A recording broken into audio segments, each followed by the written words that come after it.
What's up guys, my name's Stu, and today we are talking about the newly announced Cheval Temporal Science Spearhead.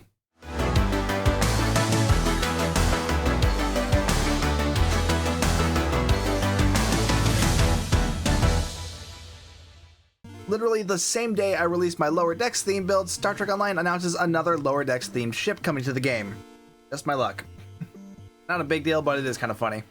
The Cheval is the Vulcan ship from the Lower Decks episode Wedge Dooge, which translates to 3 ships.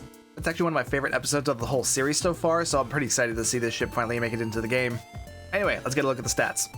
The Cheval Temporal Science Spearhead will be coming to Star Trek Online on PC on June 7th. No date has been given for console players yet, but they usually get these things a month or two after PC does, so just be a bit patient. Let's just rip this band-aid off right now. This is going to be an Infinity promo ship, so it's going to be very expensive. I know, it sucks, but what do you want me to do about it? I'm not a dev, I don't work for Cryptic. I'm just some guy with a YouTube channel wearing a funny hat. Now that that's out of the way, let's get to the stats. The Cheval is a Temporal Science Spearhead. This will actually be the first Science Spearhead in the game that'll also be a temporal ship. Spearheads can be very powerful ships because they're science ships that are more tactical focused. They often have a Lieutenant Commander tactical seat plus at least one universal seat. They also have an additional weapon slot compared to most science ships, usually having a weapons layout of 4-3 instead of 3-3, meaning they can also do rather well with weapons-based builds instead of strictly science-based builds. The fact that this is a temporal ship means this will likely do well with both. The ship has a hull modifier of 1.25, a shield modifier of 1.5, both of which are pretty high even for a science ship, a 4-3 weapons layout because this is a spearhead, 3 device slots. In the bridge officer seating, it has a Lieutenant Commander tactical seat, an Ensign engineering seat, a Lieutenant Science, a Commander Science/Temporal, and a Lieutenant Commander Universal/Command. A Lieutenant Commander command seat, guys. You know what that means? Torpedo build! I haven't done one of those in a while, actually. In the consoles, it has 4 tactical, 3 engineering, and 4 science. It's actually a little weird to see a science vessel with less than 5 science consoles. Not that this is a bad thing. If anything, it's a good thing. Most science builds are very reliant on universal consoles. They'll likely only be using 1 or 2 actual science consoles, so the extra tactical console just makes this ship that much more versatile. This ship will have a base turn rate of 7.5, an impulse modifier of 0.17, and inertia of 40. So not the slowest ship ever, but certainly not the fastest either. Compared to the other spearheads in the game, this will handle more like the Bowel Sentry vessel than the 2 crossfields. The ship's power buffs will be plus 10 to shield power and plus 10 to auxiliary. The auxiliary power makes sense, it is a science ship after all, but it would have been nice to see some weapons power thrown into this as well. If you watched Augie's review of this ship, he said he would make it plus 5 to weapons and plus 5 to shields, then plus 10 to auxiliary, which I wholeheartedly agree with. Spearheads just have more focus on weapons than most science vessels, so it makes sense to give them a little bit more weapons power. Though with that command seat, you could easily make this into a torpedo build, which then you wouldn't really need the weapons power. So perhaps this ship was made with a torpedo build in mind. The Cheval will be able to equip dual cannons, which will include the aux cannons as well. Since the legendary Vesta was released, the aux cannons can now be used on any spearhead, science dreadnought, or multi-mission science ship. And since this is a spearhead, it'll be able to use them.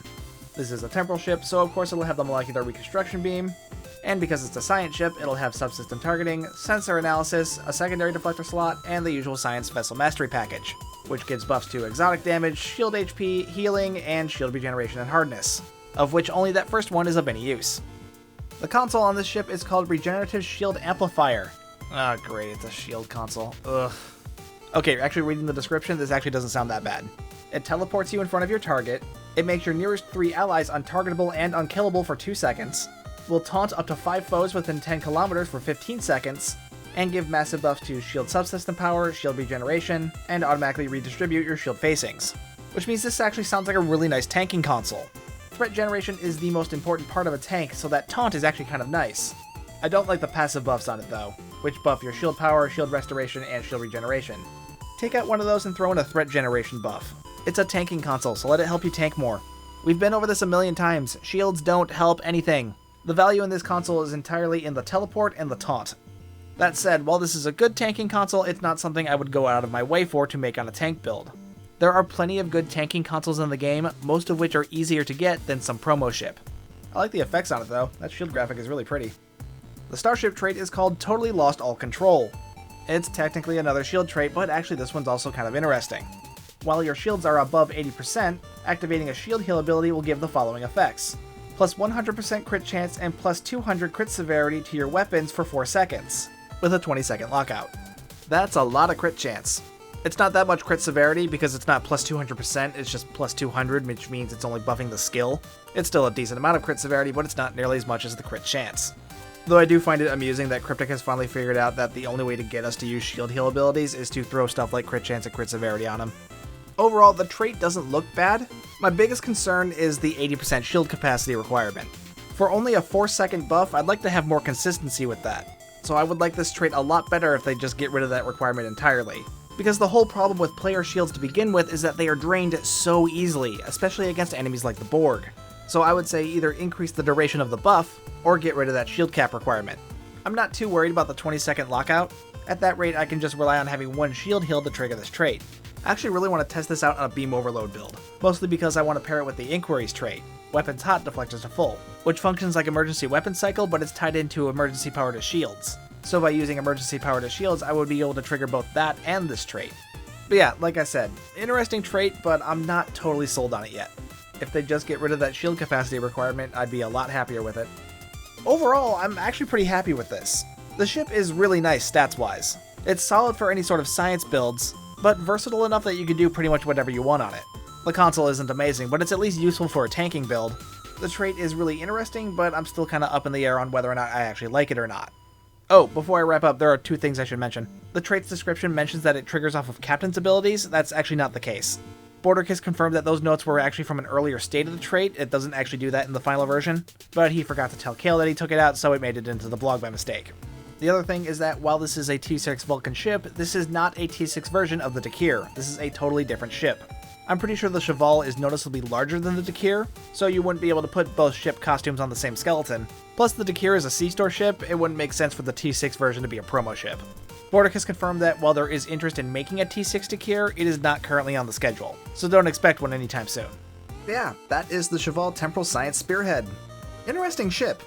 I really like the stats on this thing. It has the potential to be a very powerful and very versatile starship.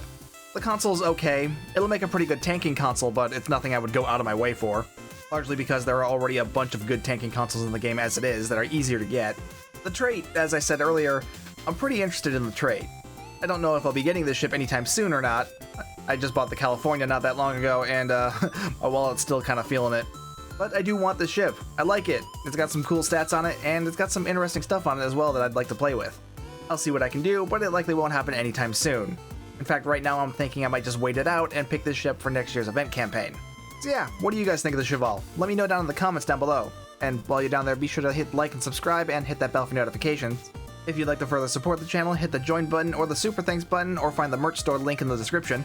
Either way, thank you so much for watching. My name's Stu, and I will see you guys next time.